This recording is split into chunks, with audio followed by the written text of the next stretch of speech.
What's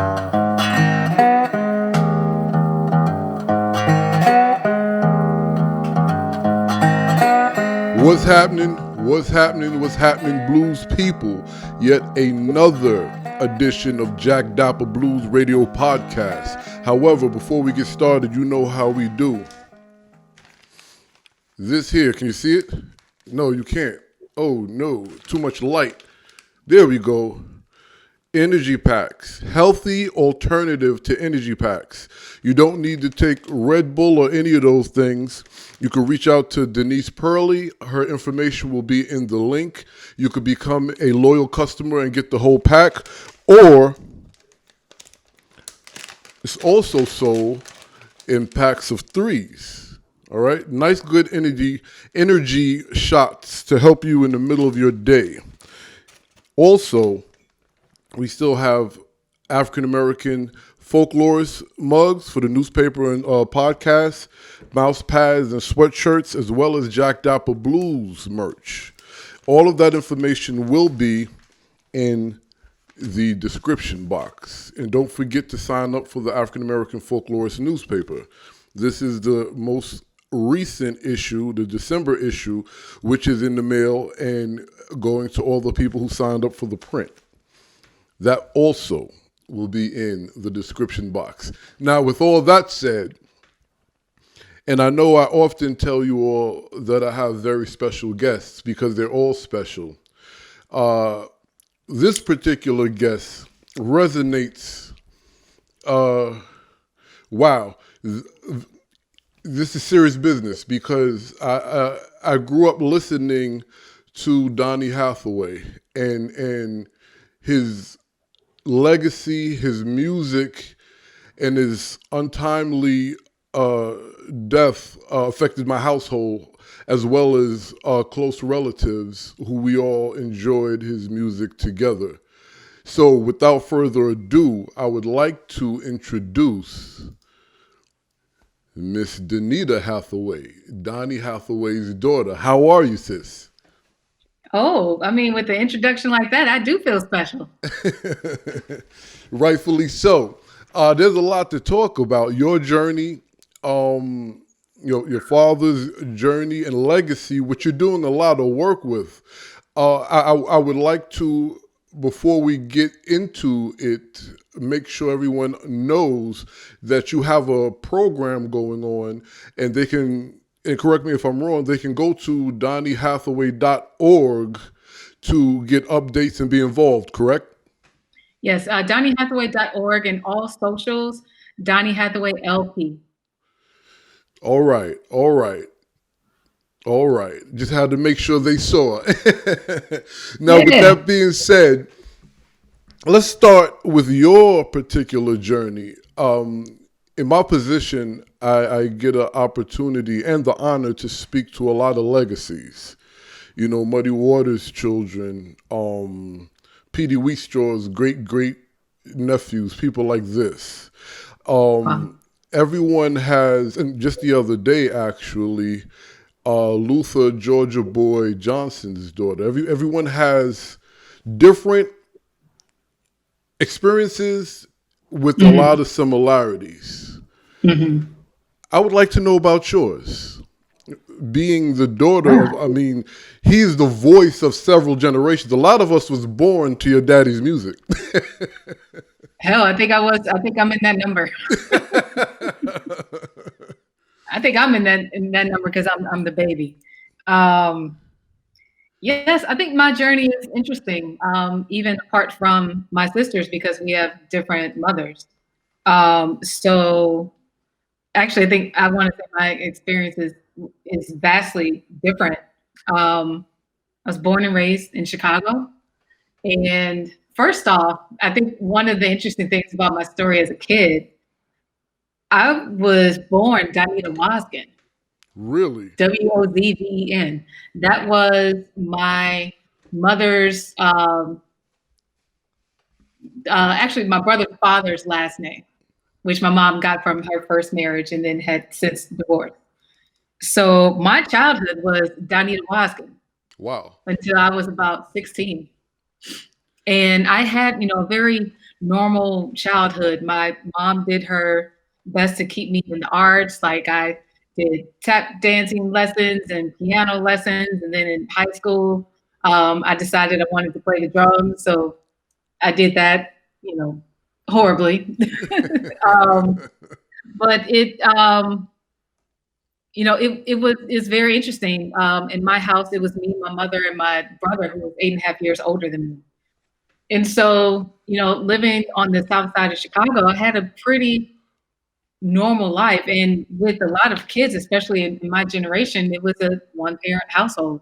It just so happened that the reason that my father wasn't around was because, he committed suicide at 33. So I don't know.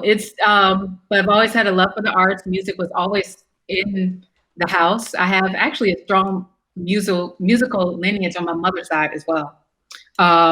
So I don't know. What's interesting is it led to me not being a singer and following in those footsteps. I had no desire to sing. I'm sorry, I'm the non-singing Hathaway. But that's interesting. I don't mean to stop you, but that's also a recurring journey, right? That a lot of legacies of these musical figures that are like bigger than life, even in sports for that matter, right? I remember having an opportunity to interview Muddy Waters' oldest son, and his brother, Big Bill Morganfield. And I asked them both, why did you guys wait the amount of time after your father's passing to begin to perform? And they both pretty much said the same thing. Those are some big shoes to fill. Right. So there's big shoes to fill, but I know for me, like I didn't grow up with singers in my house.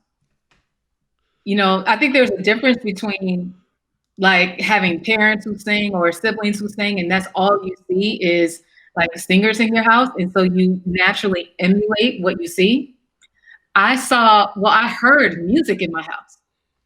And so, it led me to what it would end up becoming my profession in kind of embodying what I like to do, which is I love to help people. I love to assist people. So my passion became assisting artists, who may be having a hard time. Like I wanted them to have a better shot, so to speak, than what my dad had. So I ended up becoming a personal assistant specifically for major recording artists.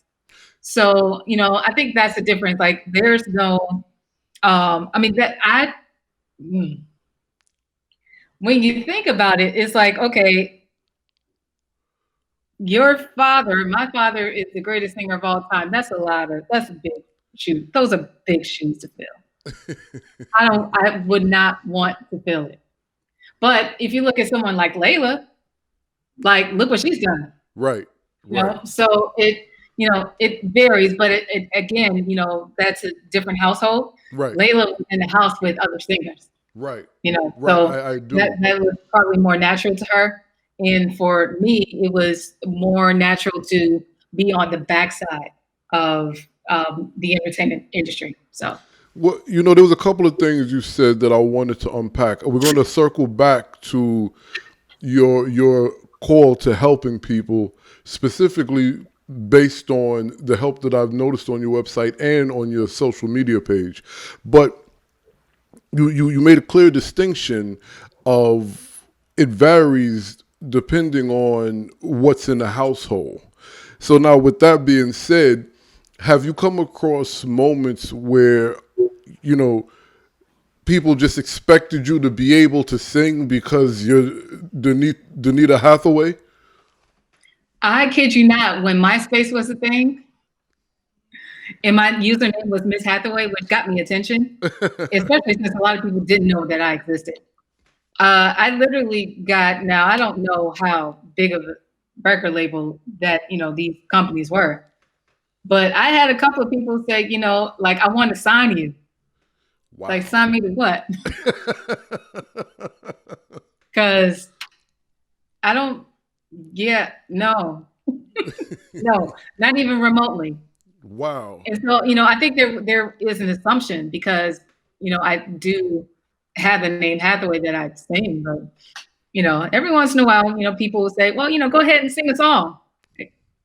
I don't think you want that, but I mean, I can entertain you, but if you're asking me to sing a song, I just think your expectations need to be very low, Oh no.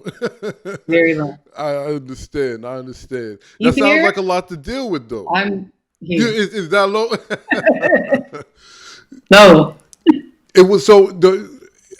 I mean, you take it like a champ because you make you're able to find the humor in it. But does it become is it? I don't want to say stressful, but is it a heavy load?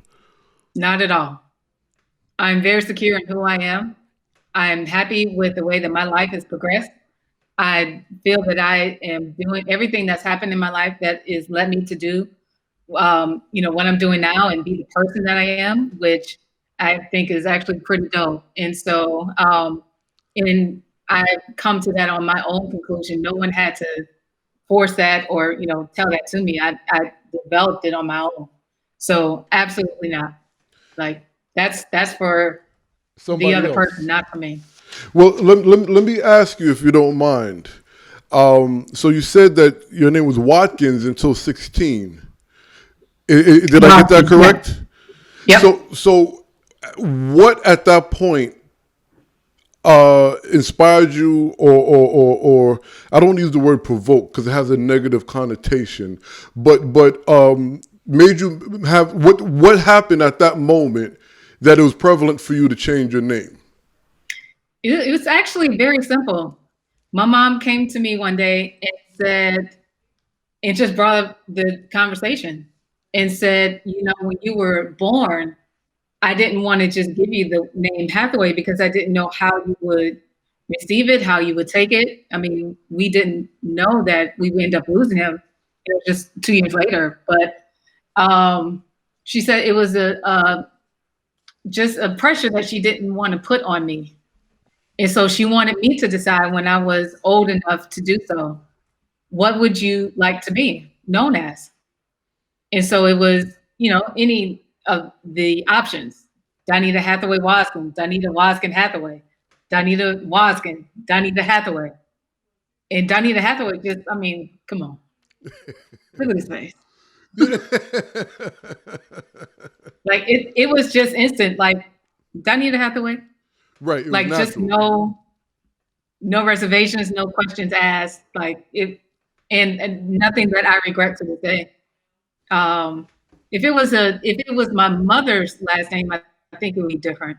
But I had my what I'll call my bonus dad. I had his last name, um, which brought me, I feel, a normal life because I think life would have been different if I would have been raised and went to school, like, grade school and even high school with the last name Hathaway. I think it would have garnered me attention that I didn't need in Right. order to be like have a normal childhood. So really for that, I'm grateful. And it was really that simple. And I went and through the proper channels to get it changed legally, and here I am. No, that's groovy. If you don't mind me asking, because I know, or I suspect it's sensitive, and I watched one of your Facebook lives not so long ago, and you explained and expressed to your audience and those of us listening that to this day it gets a little emotional, even hearing songs that were never put out for the first time, right? Yeah. So, you mentioned your mother didn't want you to have a particular pressure, and I'm not sure if you mentioned this, so I'm just going to ask you: how long after you were born did your father commit suicide? I was two. I was two. Yeah. That's very young. Um, so I guess walk us through when you hear music now that is actually fresh and new to you? Because I can only imagine, through social media, we're all pretty much accessible, and people are in your inbox, not being, I don't mean this in a malicious way, but reaching out to you with excitement and passion about things that I'm sure they don't believe it has an emotional effect, but they're trying to celebrate with you. How does that feel for you? 9 times out of 10, it's actually, fine. Like it took me a while to really grow into having strangers kind of come up on you and, it's like, oh my God, your dad was the greatest. I'm like, oh, he was. Okay. It could be sometimes a little off-putting when it's depending on how persistent. Like I know there was a while where there were a set of brothers overseas, and they would flood, my timeline and inbox, and it was all of this Hathaway love, and I just wasn't there yet in terms of having. I don't want to say that kind of acknowledgement, because a lot of people, just due to my life circumstances, a lot of people didn't even know that I existed. And so when they found out, there's a level of excitement of, there's another daughter, there's another baby, like, and so it took a minute to just recognize that at the end of the day, it's just a genuine love that they have because I'm related to someone who they admire. But that was, I think I really, got the hang of that maybe about 5 years ago. Okay, fairly recent. Isn't that long. Right. So, but otherwise, when people come in my inbox, like I had a couple messages the other day, like, hey, I just wanted to share this thread that had all of this love for your dad. Absolutely, give it to me. I actually want and need that because, one, give my dad his things. Right. Pronto. But, I think the thing that is a little is the assumed relationship that I have with my sisters. Okay. Because again, we grew up in a different household, totally different circumstances, and we aren't close. Oh, okay. Like there's no. I had a very beautiful relationship with Kimmy for a long while. That has kind of fizzled out. I've never really established a relationship with Layla. She does not accept my existence. So when people have that, they have the same thing, that admiration for her, deservingly so. Layla is freaking amazing. I mean, she harmonizes with herself, for God's sakes. But then it's like, your sister this, your sister that, your sister, that one is kind of like, well, how's your sister doing? Like, that's a big one. How's your sister doing? How are your sister doing? You might get an answer before I do. Right. So it's, it's unfortunate because I know I fought very hard to make that not be the case. And I think my father would want different, Right. But I will say recently I did have an emotional reaction to a new song that was released randomly on SoundCloud a few weeks ago. If you didn't hear it, oh gosh, it's become like in my top 5 Donnita Hathaway songs. It was absolutely amazing. But it came at a time where I was mourning my mother in a way that I had never, grieved her before. And it was like a really fresh wound that I was starting to heal. And here comes this song. Right. And it's like, oh, okay, my heart can't take this right now.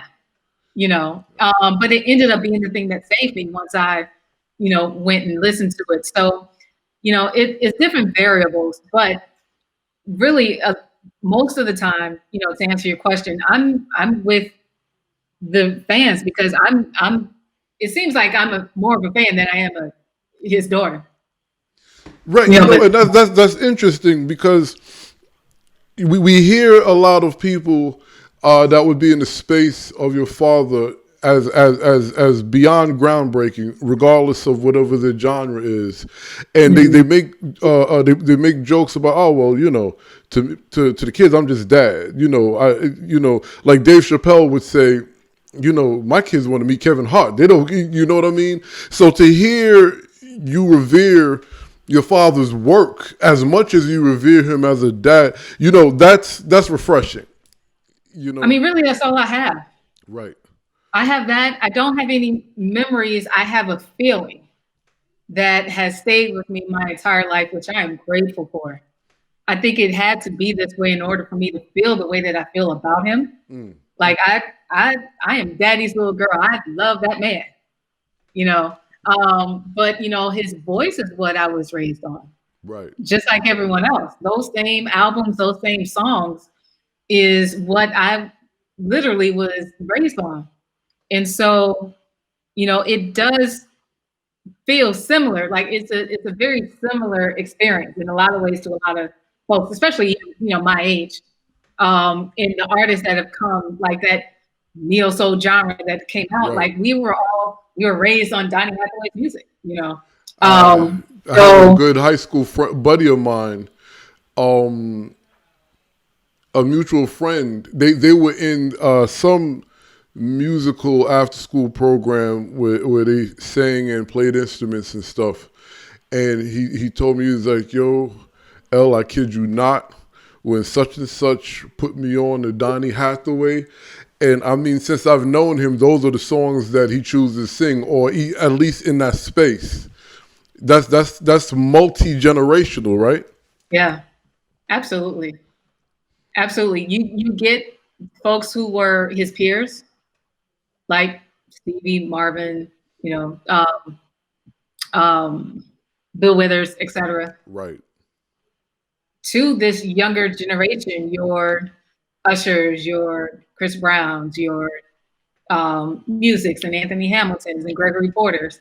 But it's getting to be there's another generation that's coming up that is because when you have that level of excellence, you want to you strive to be the best singer and artist. So if you do your homework, eventually you're gonna land on Donny Hathaway in one That's way, right. shape, or form. So yeah, it's amazing to see it unfold and to see videos of like 7-year-olds singing, not even like just a song for you, but like going into the catalog. Right. It's Right. like, okay, all right, okay. No, young blood, what you know about that? So, but I support them all. I think it's a beautiful thing to witness. So, with that being said, let's introduce, because there was a recent event that you produced, and then you have a legacy program, and a whole a whole body of work around several things that were inspired by your father's life and and Absolutely. death. I'm trying, it's very sensitive, and I don't want to cross the line, but between your father's life and death, let's talk I'm about. good. Okay, good. Let's talk about your works. The 75th anniversary, was it?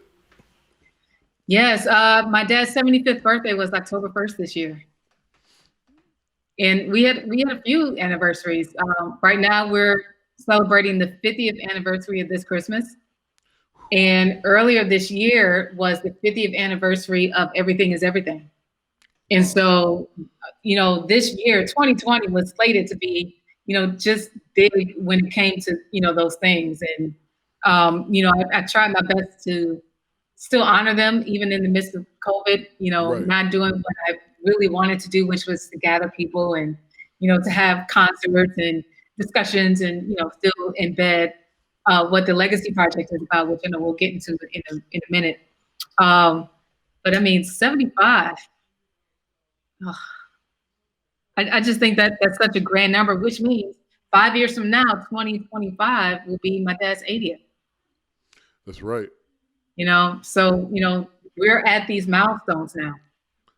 That's right. And oddly enough, he's just starting to get some of the accolades that he should have received a long time ago.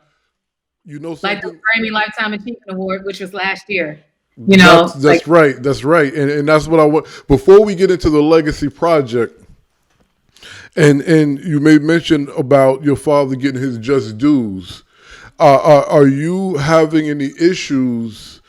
Because I've come across a lot of instances, unfortunately, where non-family members, non-estate, non-black folk, for to keep it frank, is capitalizing off the work and the intellectual property of these legends. Do you guys have this issue? so, I'm going to answer this as best and honestly as I can. Okay. Um, for a number of years, I wasn't part of the estate. I had to sue to become a part of the estate, which is fairly recently that I was able to achieve that. I think it's a variety of reasons why we haven't seen my father's story or just more about him. The way, similar artists who have passed have been able to have like very rich legacies. Like Bob Marley's estate is still, like you could say, on and popping. They honor him. They constantly honor him and have been doing this for, decades at this point, and his sons, have done a beautiful job of uplifting that. And, whoever's running the estate, they've done a very beautiful job of doing that. I want to say that not everyone who has been dealt the set of cards that we've been dealt know how to properly handle or have the capacity to handle having the legacy live on. So, if it was up to me, we would have had things done a long, long, long time ago. Even when I was 18, like that was a desire of mine. Like, where are all of the things that I see Stevie Wonder still getting, that I see Marvin Gaye, who had passed, still, be able to receive. But we all know Marvin's estate runs, they chip chop. And if you even remotely reference him, there will be a lawsuit if you didn't give the right credit or give the approval. We know how Marvin's estate is. That's right. There are some estates, whether it's something that the artist wanted or something that the family then chooses to let it die off. And I think it's a mix of that when it comes to our family. I think now, oddly enough, there are things that are that's starting to happen. Like finally, okay, 40 years. It just took 40 years after his passing. I'm glad that someone is finally like saying, okay, but to lose someone, and I will say this just to make it um, I guess clear. To lose someone as tragically as our family has, that's a hard pill to swallow. It can be hard to constantly be reminded of, Right. you know. And so with that, I can only speak for myself, but when I feel when it comes to the rest of the family, you have to give them grace of knowing when they feel that it's time for them to be able to tackle that because it is a lot. Right. It's a lot. I've struggled for years to get stories, to get pictures, to get just more information than what the public has. I have struggled to get that. And it's because there is an instant reminder of I should have done this. I should have said that. I shouldn't have done this. And there's a guilt, there's a sadness, there is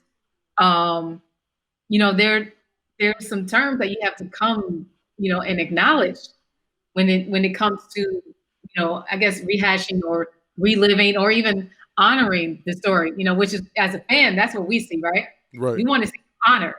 But if you're someone who was close to him, this devastated you and changed your life because you feel a certain kind of way, like there's a void that you can't get back.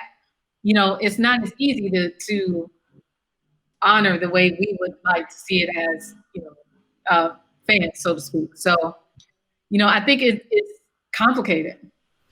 Very. And speaking of complicated, I have to ask this, if for nothing else, to give you the opportunity to set the record straight, right?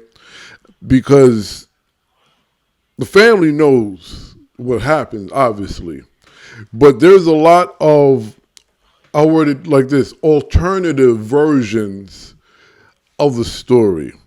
Before you tackle that and give the proper context, maybe share with us how that makes the family feel to have to hear, in the process of trying to not even mourn but get over it and deal with it. These stories keep coming out. Glad you asked this. I can't speak for the family. I can only speak for myself. My father was a paranoid schizophrenic. He had severe mental health issues for a few years before he passed. It was very well known, especially in his inner circle, people around him, his fans, his friends and family members. He committed suicide, like just point blank. Period. There is no. It was an accident. He fell out the window. White people did it. I've heard all kinds of stuff. Like, just stop it. And the reason why I say it like that is because I actually think there are members of my family who think that it was an accident. But at the end of the day, even though I wasn't there, I don't remember. I don't have any memories with him. And I just shared this recently. The Christmas before he passed, my family was with him. And we took the train from Chicago to St. Louis. And we were at the train station. And my mom said I called for him in a way that I had never called for him. And I just kept saying, Daddy, Daddy, Daddy, Daddy, Daddy, Daddy, Daddy, Daddy, Daddy. And she thought it was strange because I, again, had never called for him like that. So little did we know 3 weeks later that he would no longer be here. So I think there's something intuitively within me as a child and someone with his blood going through my veins that knows that was not an accident, that he was just so troubled that, unfortunately, like a lot of people and a lot of Black people and a lot of Black men, I have no problem in saying that because it's just fact that when you're in that level of pain and you mix, not only was he a paranoid schizophrenic, but there were other factors involved. He wasn't happy with his career. He had, I think, some traumas that he wasn't able to heal. I'm pretty sure he wasn't eating right, or like all of these things are factors. And then you add on top of that, like substance abuse, like it doesn't literally take much for you to go over the edge.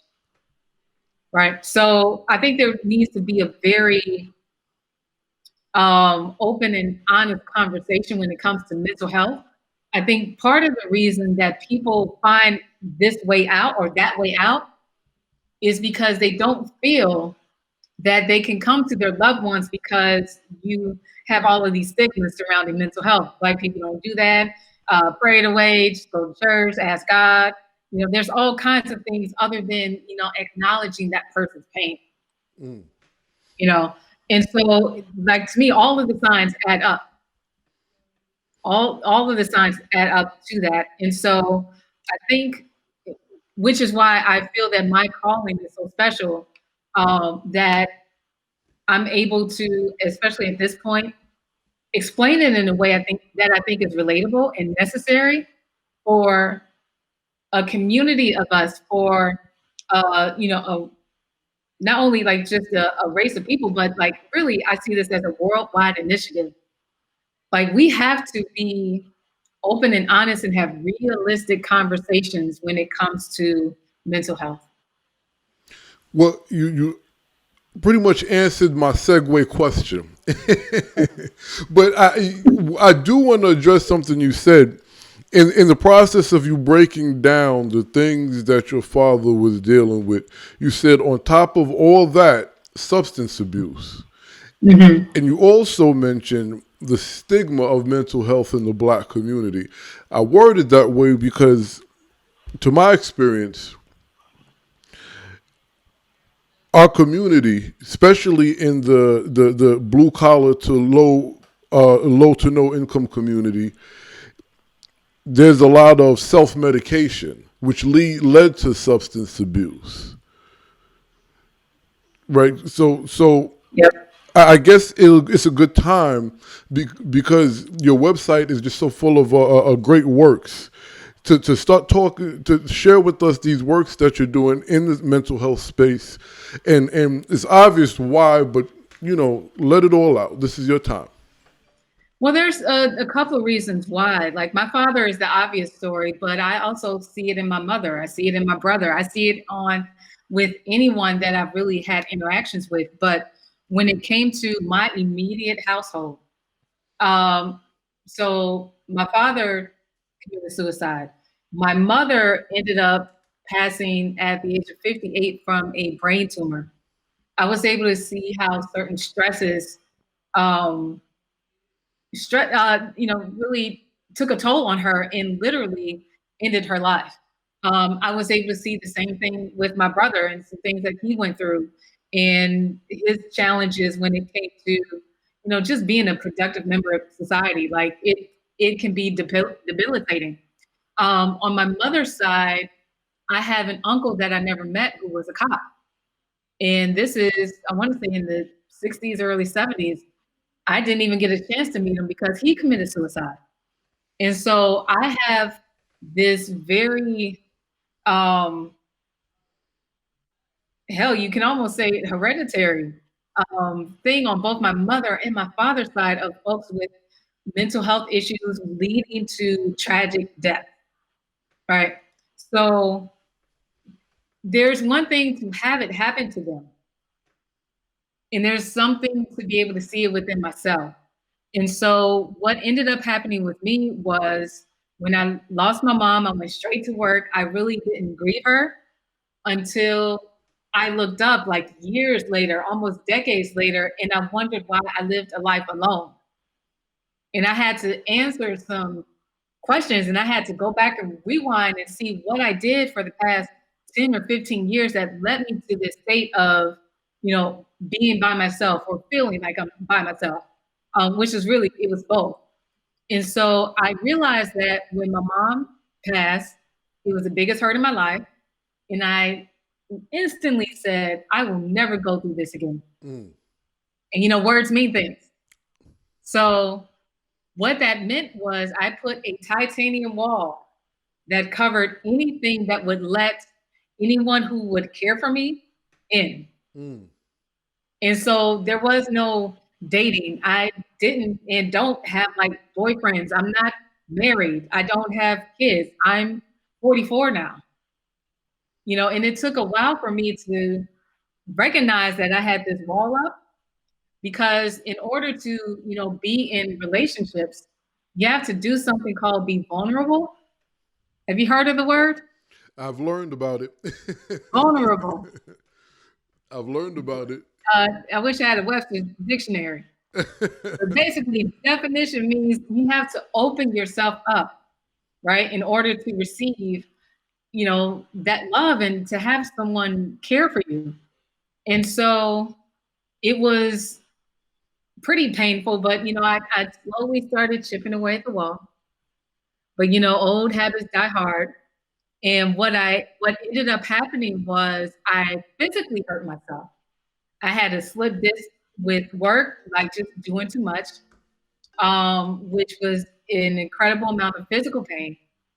And then fast forward, I think it's almost been 2 years at this point. I got into a car accident. A U-Haul truck hit me while my car was sitting at a red light. Mm. It rehashed this injury so bad that I had spasms for months. I couldn't stand more than 5 minutes. I couldn't lay more than 5 minutes. It's something that I'm still working on healing because even though the car damage was very minimal, the damage that it did to my spine was detrimental. Mm. And so being able to bend over, to kneel down, like those things are difficult for me.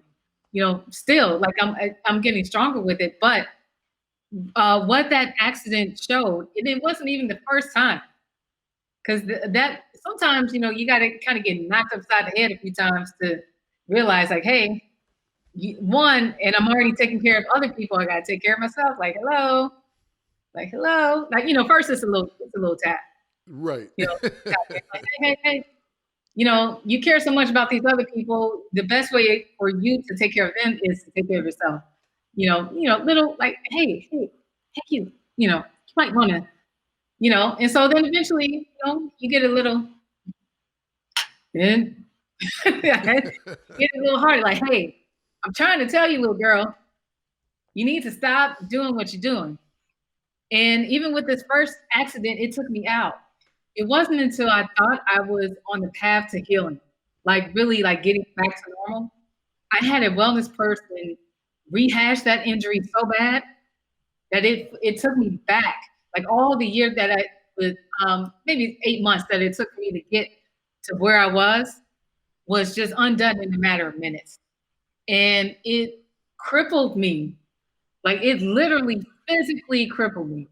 And it wasn't until then, like it brought me to my knees where I went, oh, okay, stop, pause.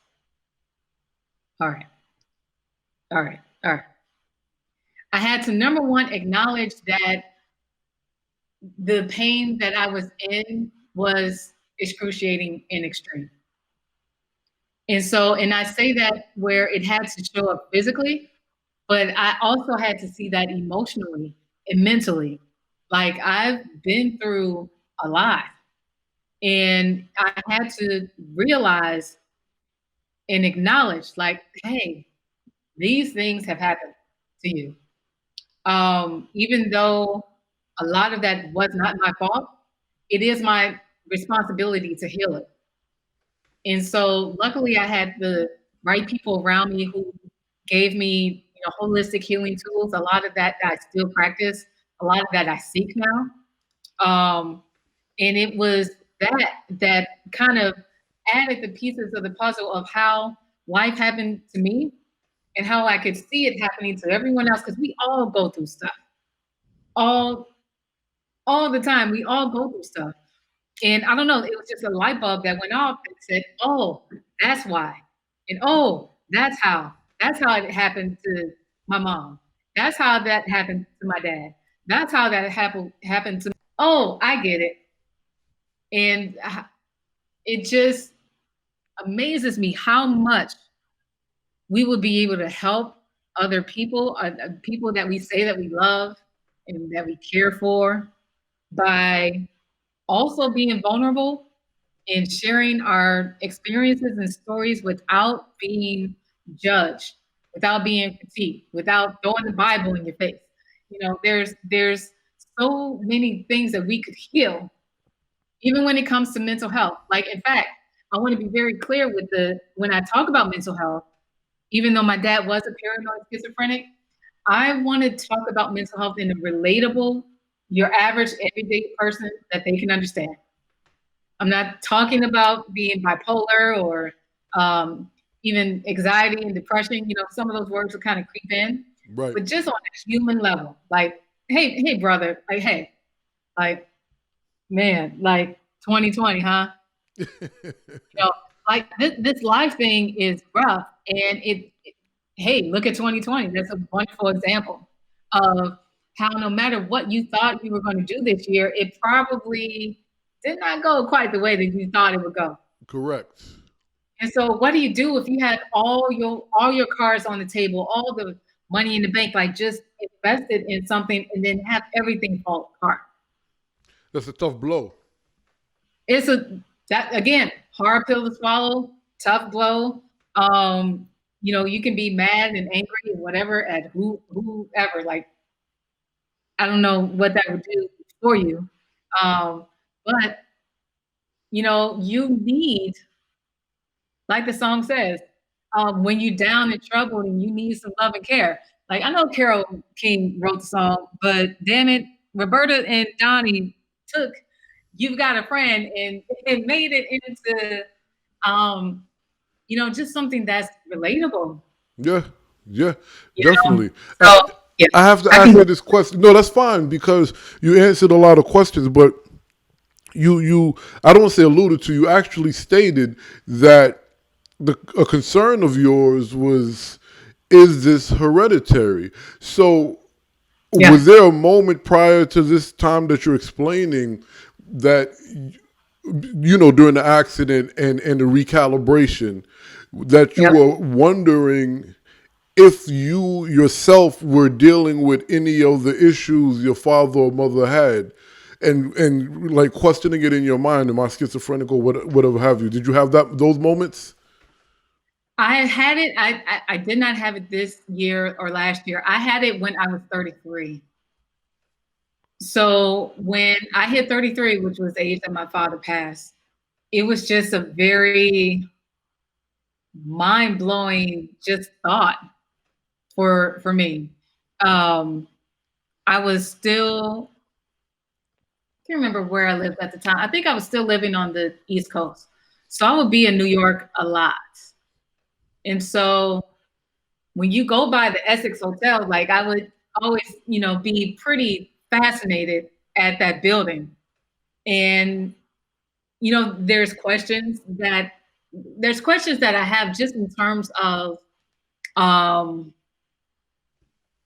what that last moment was like, what that last day was like. I don't know. It was a fascination that I had, and I remember going into the lobby and like just looking around, like it's a different hotel because of it's a different time, but some of those hotels are still they have remnants of what it was maybe 40 years ago. Right. So, go in and look around. I remember calling Kenya one time, like, do you remember what floor it was? Because the elevator, like, I went up to what the floor that I thought it was. And I just looked in the hallway, looked at the carpet, and like just looked around like, wow. So wait. You let the hotel employees know who you were and what you wanted to No, do? no. I Okay. just walked in there as a citizen. Wow. And it was a the hotel didn't have restrictions on you needed a hotel key to access floors. This So pre I just nine got in the elevator 11. and pressed the button. Pre 9/11. No, no, post. Wow. Okay. Okay. I was 33. What year is this? Let me do my Googles. um, what? How old was I? Hold on. Uh, Maybe 11 44. years ago. 11 years ago. So 20. Yeah, like 2010, 2011, Okay. Okay. Okay. somewhere in there. And so I don't know.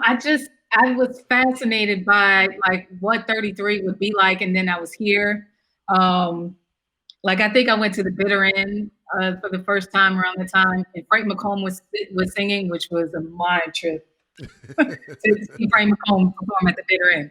Um, but saying that to say, I kept asking the questions and was really being paranoid.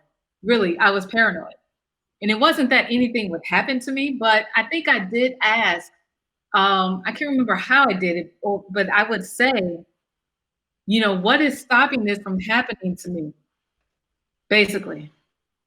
And a good friend of mine, who was an artist that I worked for at the time, she said it really plain. She said, there's nothing that is stopping anything from happening to you just because you're human, not because you're Donnie's daughter. but because life happens. You know, and I'm paraphrasing, but that's what I took from it. And when she said that, like it wasn't that, there's this possible chemical imbalance and what if I have it? And I'm also now working in the entertainment industry. And so, there's stresses that come with that. And what if this and what if that and da da da da. And she said, well, there is that, but then there's just the fact that you're human and things happen. And it can drive anyone to do or be, any kind of way. Like life does that. Right. Don't take that on and assume that it's going to happen to you. Just live your life. And that was what I needed. Because I think otherwise I would have driven myself literally crazy trying to figure out, well, what is going to be the thing that makes it, happen for me? Like have that maybe it's dormant in me, and I see what it did to my grandfather. I had him in my life until he passed. I think that was 2008, 2006, 2008. And I was able to see what that did to him. Just saying that to say that advice in really bringing the realistic notion, like you can have these things dormant and they can be in your blood, or you can just be human. And you go through life and things happen. Right. Don't claim that changed everything. Thank God I'm 44. I haven't shown any signs of any, severe mental illness. Praise, Definitely. You can say praise God on the show. Knock on wood. But I think it's also because I've been able to handle and see things in a certain perspective that have saved me. So now with your program, and please tell us the name of the different things that you're doing. Are these some of the solutions that you help provide to people, whether they're artists or whoever it is that you're providing the service to? Yeah, so we're still doing I don't want to say it's a soft launch because we're officially 501c3, but the Donnita Hathaway Legacy Project, what it is, its intent is to reach marginalized communities, but really anyone who needs it, and to be able to provide tools and conversations and resources to, really acknowledge mental health and to help us have the best quality of life possible. And so hopefully we can get some programming up and running in 2020 when outside officially opens back up and there's no zombies going through the air. But even in some of the online tributes that I've done to my dad, like there might be just a small portion where I acknowledge like, hey, we got to make sure that we're watching our mental health. Make sure you're checking in on your loved ones. You never know, that can save a life. And so, all of that will be on DonnieHathaway.org, Donnie Hathaway LP. A lot of the stories that I share and even posts that I share, if it's not related to him, my father directly, is asking some of those questions or giving some of those tips that we all need to have the best quality of life possible. And really, at the end of the day, that's the point. Like, I don't want what happened to my dad to happen to anyone else. Right. If I can stop that from happening and to have us live, the best quality of life possible, then I feel that I've done my job. Right. So now, with that being said, I want to talk about, before we get to the part of the foundation of American soul music, I have to ask you this question. You said something that triggered this thought.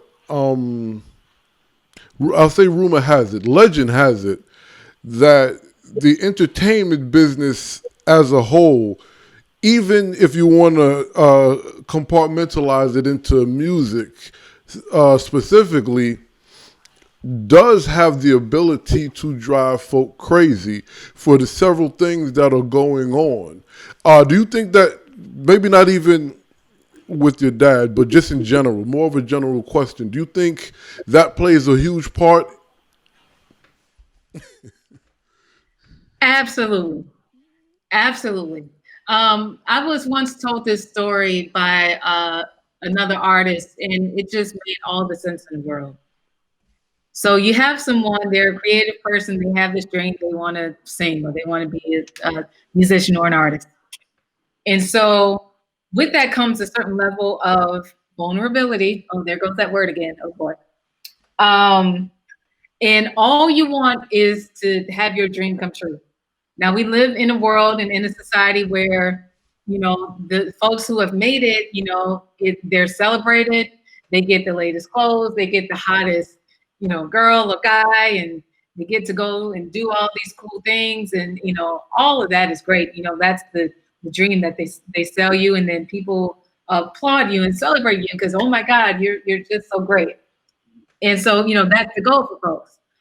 And so, you have Johnny that comes along and they see someone who has this admiration. And so, it's part of the game. It's like, well, if I'm the artist, it's like, you know what? I will do anything. I will do anything to get out of this situation and live my dream. And then someone comes and sells them that. And they say, oh, you'll do anything? Yeah. Yeah. So, like, would you give your right arm to have your dream come true? Like, yeah, absolutely. I just want my dream to come true because I'm meant to be a singer. I'm meant to be a star. Like, okay. And so then when they grab your arm and then chop it off, and it's like, whoa, hey, ouch, ouch, ouch, ouch, ouch, ouch, ouch. But it's like, well, you did say that you would do anything for your dream to come true. Mm. And so, we have to value the words that we say. Again, words mean things. So I would like if I was a singer, an artist, or even when I went to have this career that I had, I was very specific. Like I don't want to just work for anybody. I wanted to work for artists that had the same trajectory that my dad had. I wanted someone, I wanted to work for someone who, had a class about them and, was a true, soul singer and just needed some support. Like I was very specific. I didn't want to just work for Diddy. Like that was literally the analogy that I had. And we saw him on TV, driving his assistants and, these bands crazy Right. on national TV. I was like, mm-mm. Like, and I knew being an assistant to artists is what I wanted to do, but I was very specific. And so, there's a level of, well, not even a level. 90% of this business is business. 10% is all that other stuff that I Right. mentioned. And even of the 10%, there's usually only one that make it to the Beyoncés of the world, or like those top tier. They don't have to do anything for the rest of their life at this point. You know, like they're good. I Right. know a lot of artists who are struggling right now. Right. Like, the whole like, hey, how did so and so end up driving Lyft or Uber? Like, oh, how much time you got? Yeah. Right. Because when you sign these contracts, and we mentioned Dave Chappelle earlier, wonderful example.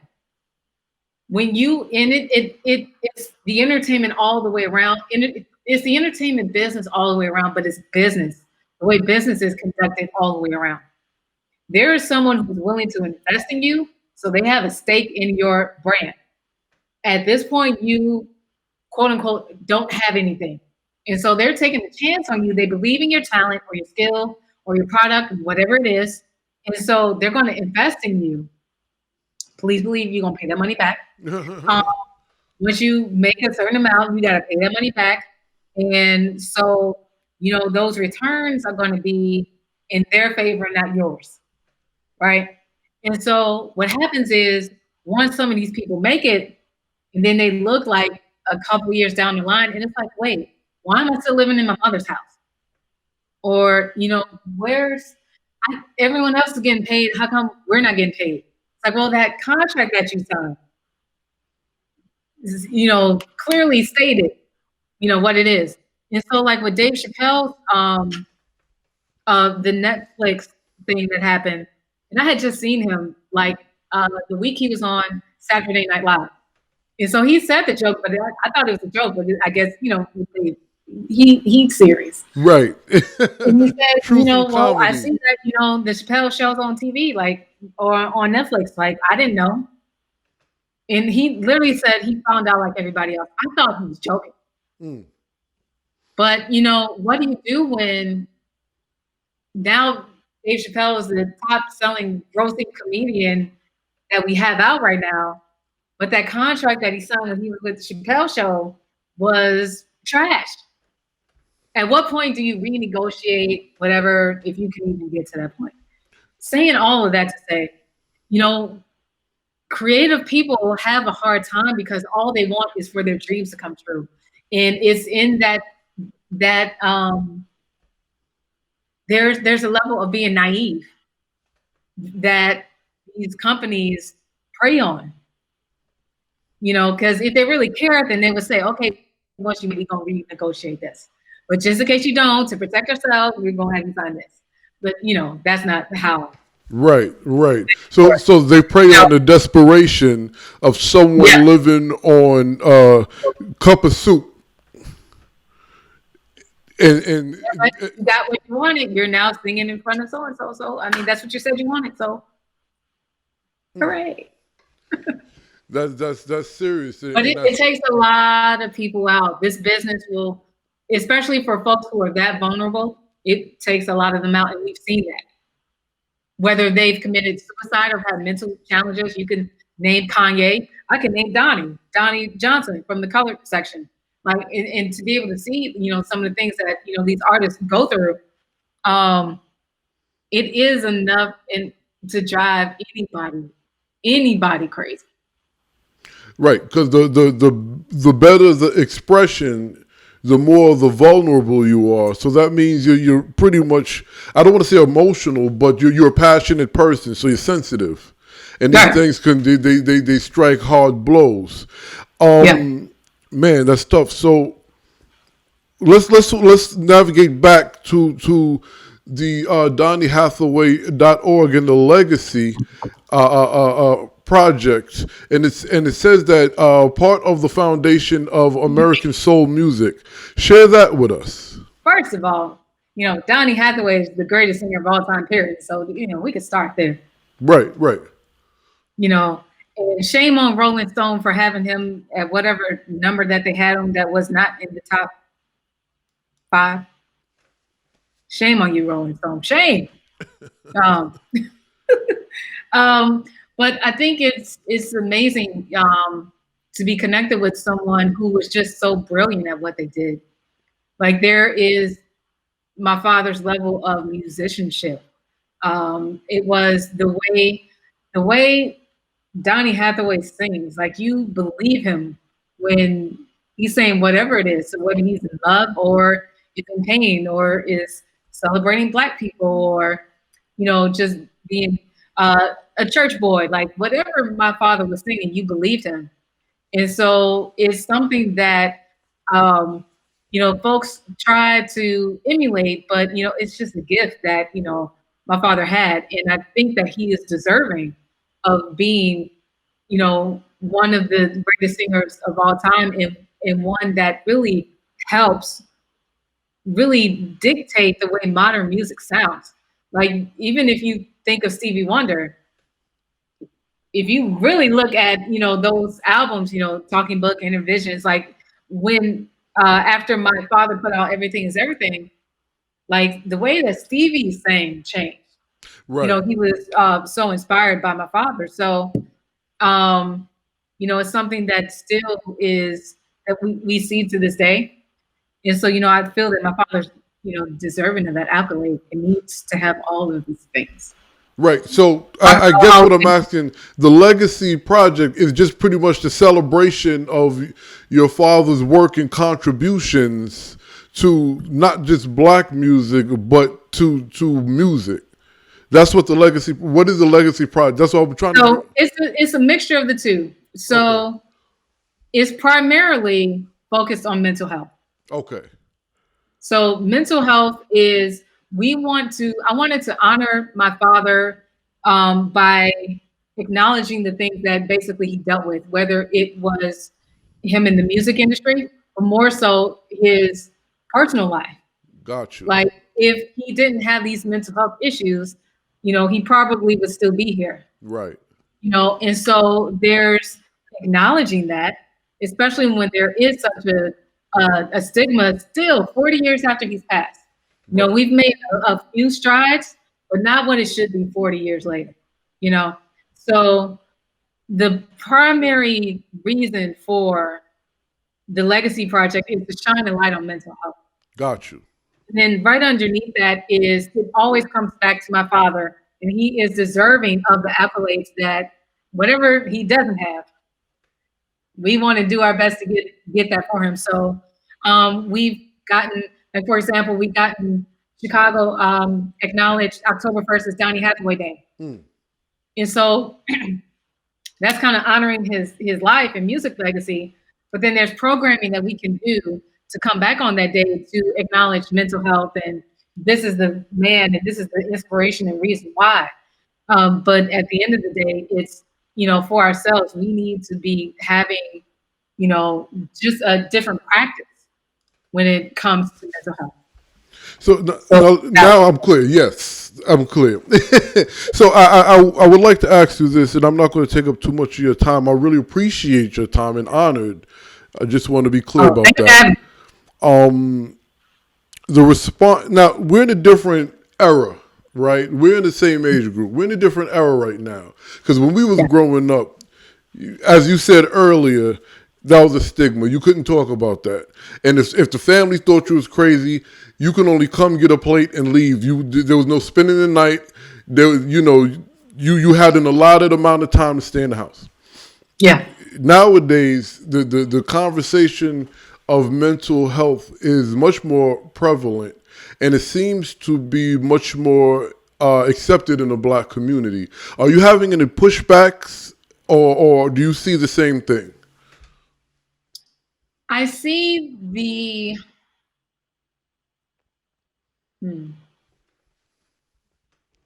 I think we have come a long way when it comes to even using mental health in a sentence. In a sentence, like now, it may be a little bit more common to say, "Oh, you know what? That's bad for my mental health. I'm not going to do it." Right. Which is great. There's I think the rest of society and the world still has a lot of catching up to do. Like, if mental health was, the way people talk about it, the resources that are available, I wish there were.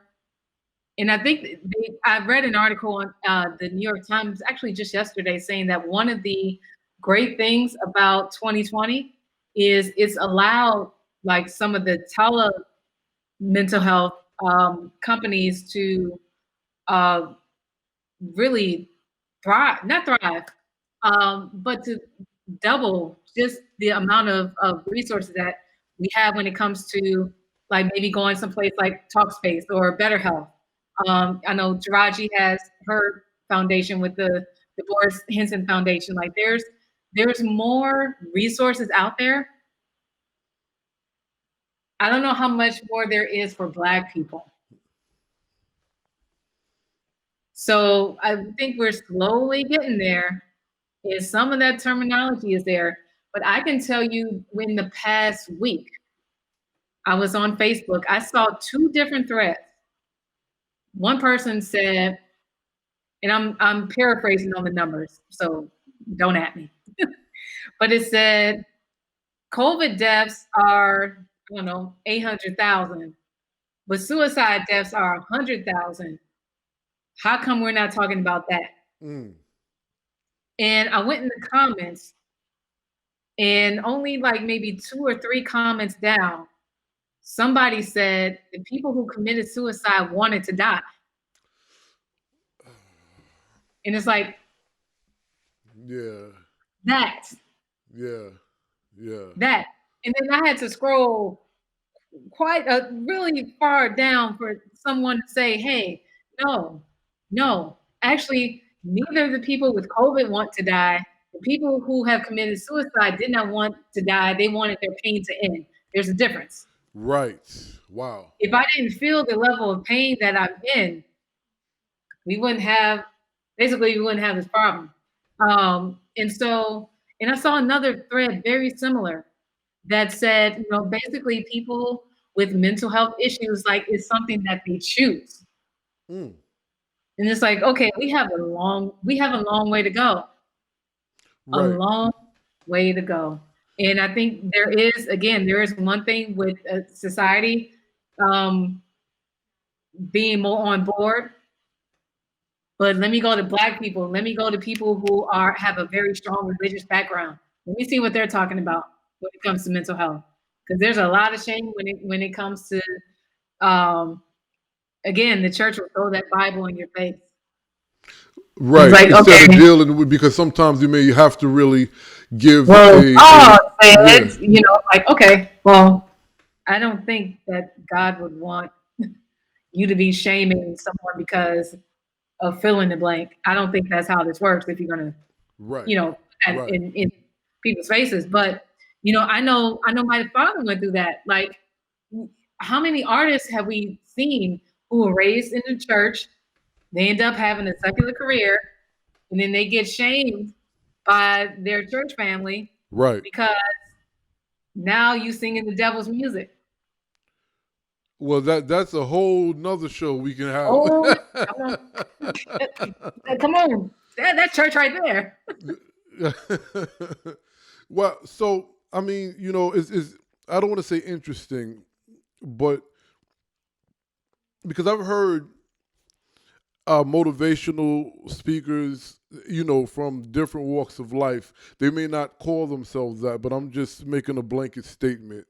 Uh, so just from different walks of life, their theory is if you are uh, living an unfulfilled life, or if you're depressed, you choose that, and usually they say that in regards to um, somebody not being proactive to change the situation, right? Mm. Um, how often is it, based on that thread, people hear or say something to that degree, but without the proper context, it's not received well? How often have or better yet, here's a better question: how Mhm. would you approach that statement so that it could be in a proper context, if that makes any sense? Yes. Well, one, I do agree with what I said earlier, that people who are in that level of pain don't want to commit suicide. They just want the pain to end. Absolutely. And so, and I saw this with another thread, and just to bring another example. Um, the thread was, your kid comes to you and says that they're depressed. What do you say to them? And I saw a whole 80 some of my comments of, you're a kid. What do you have to be depressed about? You got to be depressed about not washing those dishes. And did you do your homework? And da da da da. Everything but saying, let's talk about it. What's going on? What are you feeling? What happened? Nothing, well, I love you. I care about you. I want to know what's happening. How can we fix this or change this? Nothing but that. And like when it comes, and I'm saying that to say, we don't live in a world that teaches us how to um, operate, how to heal, how to manage when you do get depressed or life doesn't go your way. Or, there could be a variety of Right. reasons. Or abused, or had a bad relationship, or a bad breakup, a bad divorce, bad business. You can be Black. Right. Is there a manual on how to deal with what the ramifications of being Black? If there sis. is, is it on Audible, Right. right? No, for So real. there's all of these, you know, self-help books and everything, that you get after you've been traumatized. But the truth of the matter is, just as a society, in a lot of our households, again, we aren't taught how to properly deal with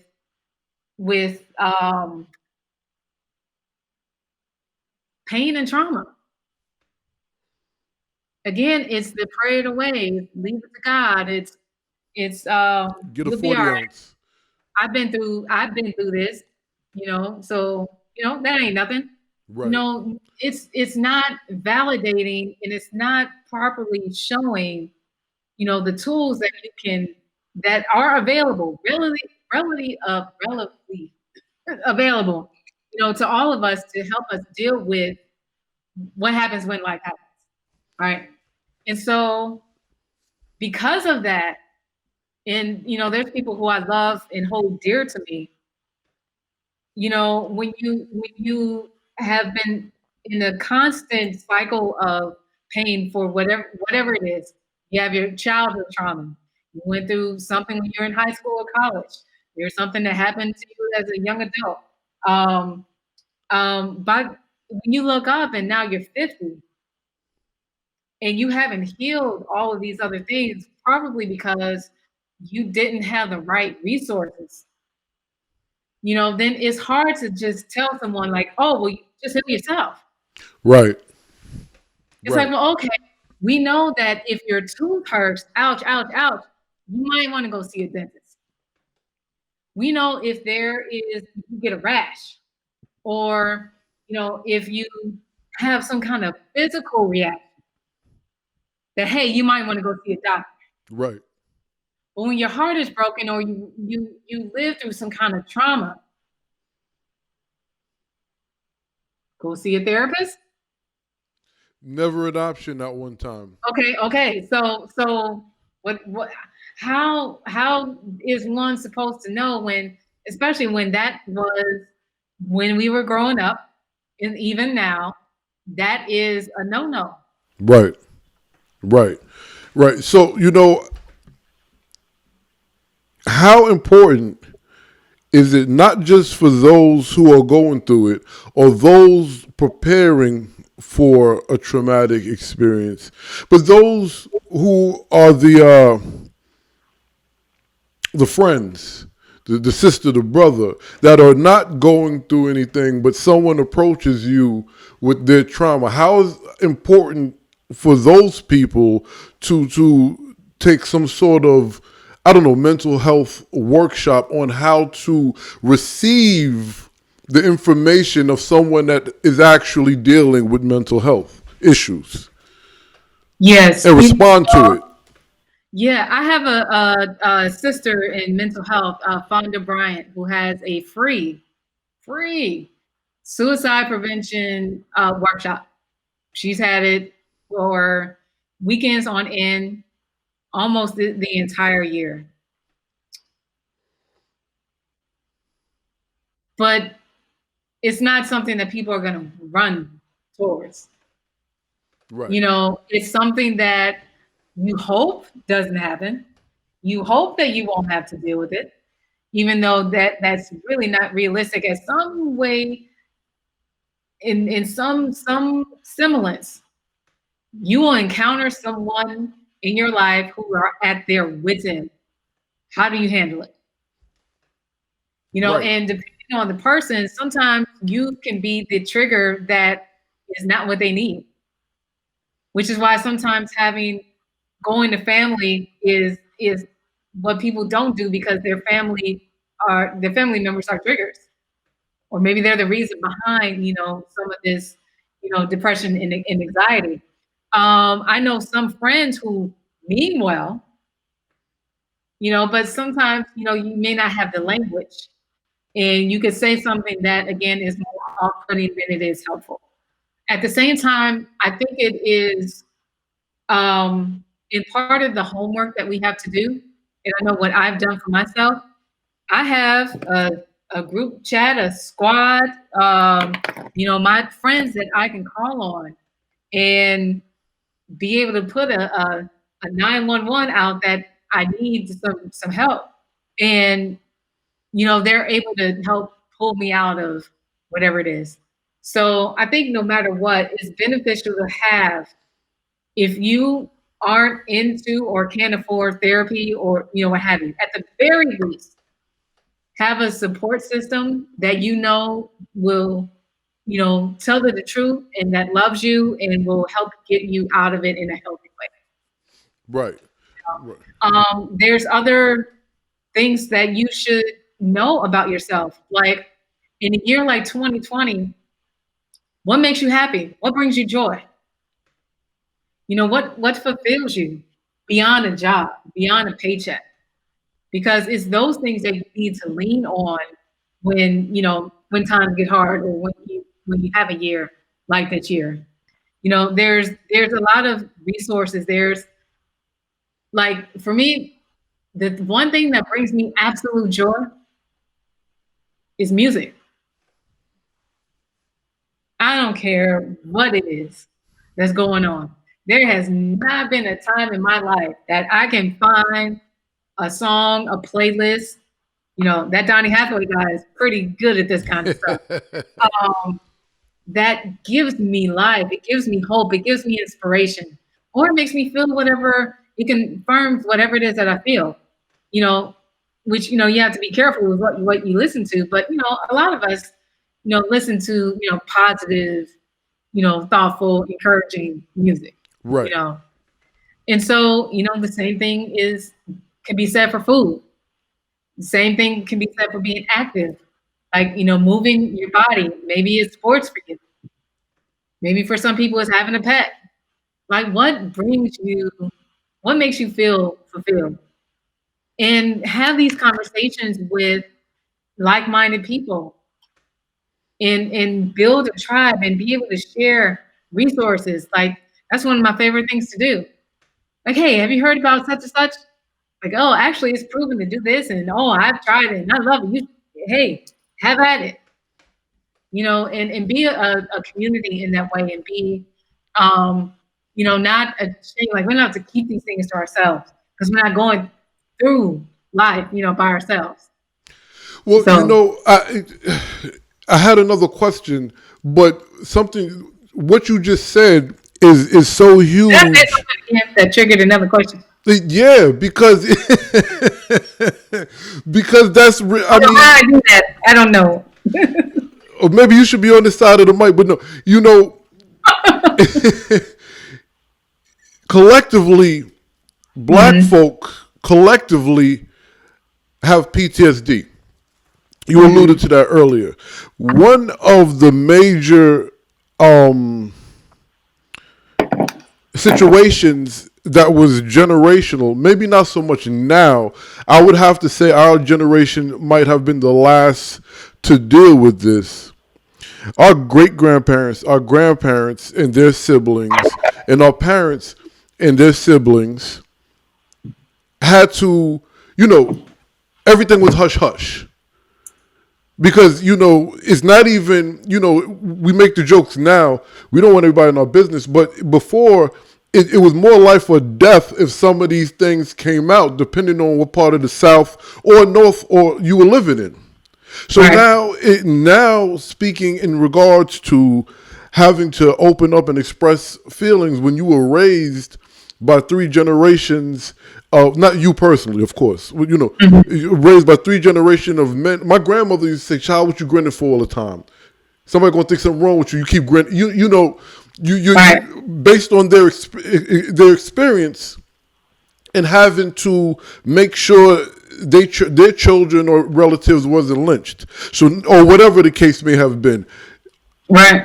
So how do we now, after three generations or more of these trainings to survive in a hostile environment, begin to, well, hey, let's just tell everybody how we feel? Do you understand what I'm asking? Yeah, I mean, I think we have the example of those three generations, and how did that work out? Like, I know I can see in my parents' generation, some of the things that they're still struggling with, where like so many things could be alleviated if they were just vulnerable and had conversation and were honest with their feelings or with situations that happen. Um, I kind of want to use this as an example, but maybe it will make sense.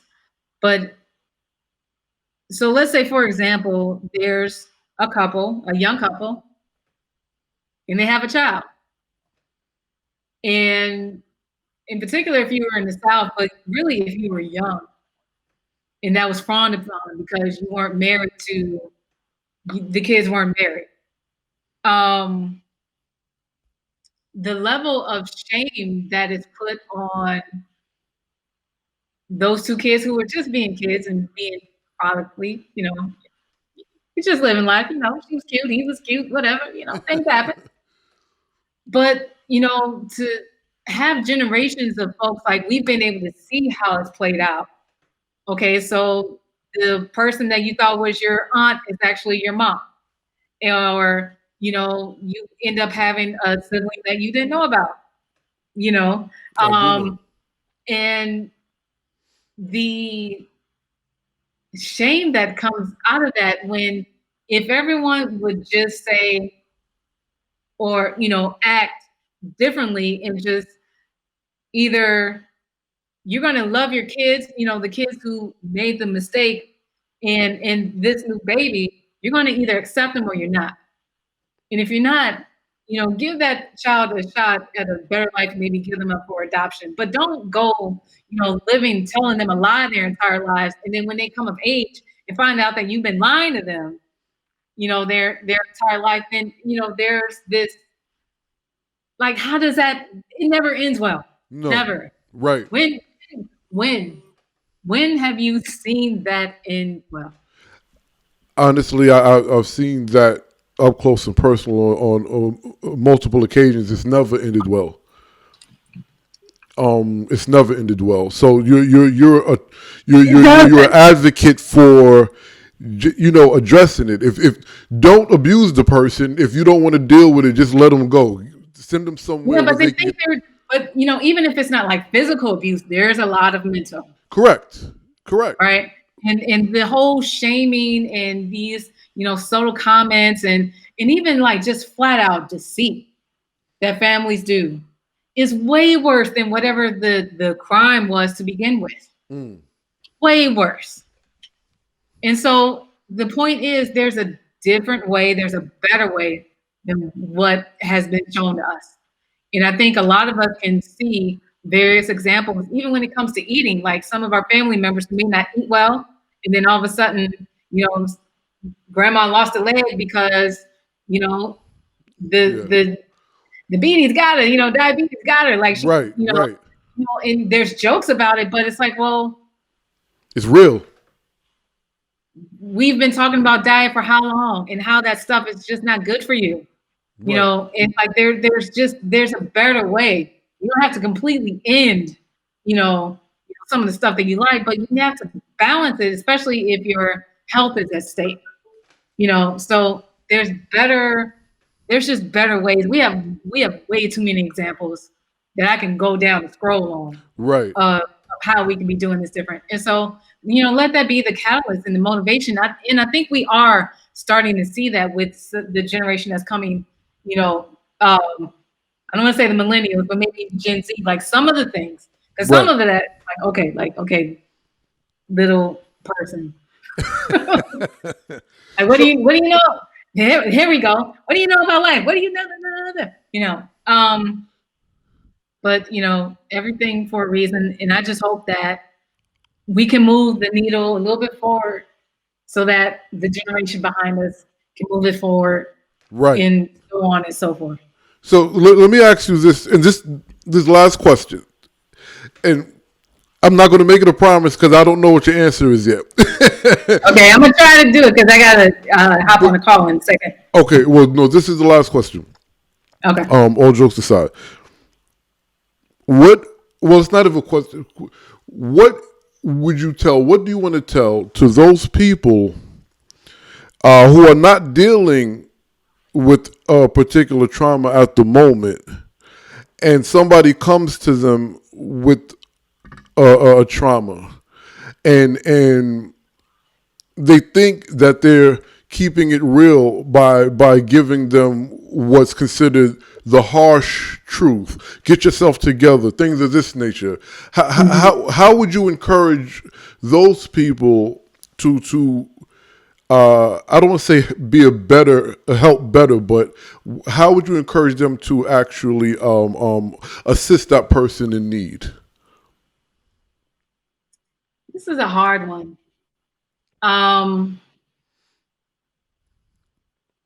I think the first thing that we have to be considerate of is if somebody told that to you when you were going through your thing, like, did that work for you? And if not, then we have to have a different level of compassion. And there's a way that you can make yourself available without, doing the heavy critiques. Like, folks know they have to get themselves together. Like, it's like telling someone who's overweight that they have to lose weight. Like, people know, the situations that they're in. So you don't have to take a knife and drive it in. That's not going to help. If anything, you're going to make me go, ow, and I want to give it away from the person who has the knife in my back, or in my heart, whatever it is. I think the most beneficial thing you can do is to say, if you need a lending ear, if you need someone to talk to, that I'm here, that I understand what you're going through, maybe because I've gone through it, or I want to understand what you're going through to see if I can help. If I can't help, I'll be honest in that. Or if you don't feel that this is helpful, then let's look at some other resources. So that is where therapy comes into play.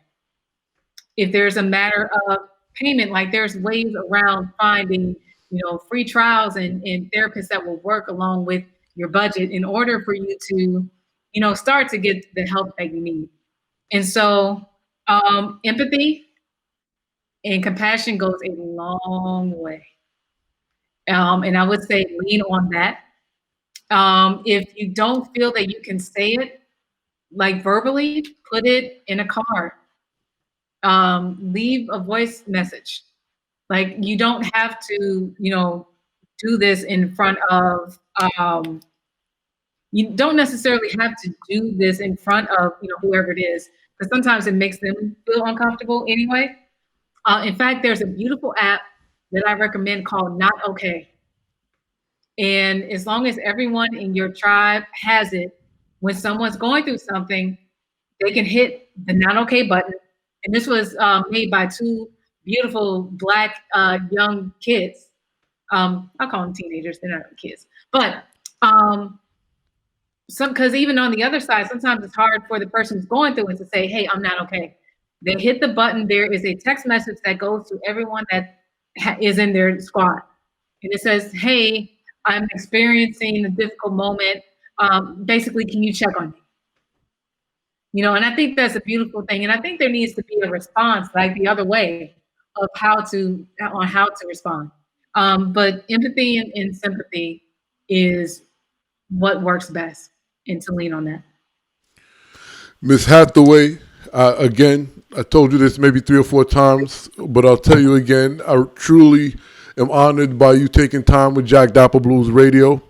I will definitely link your website was up during the interview, but I'll also put it in the description.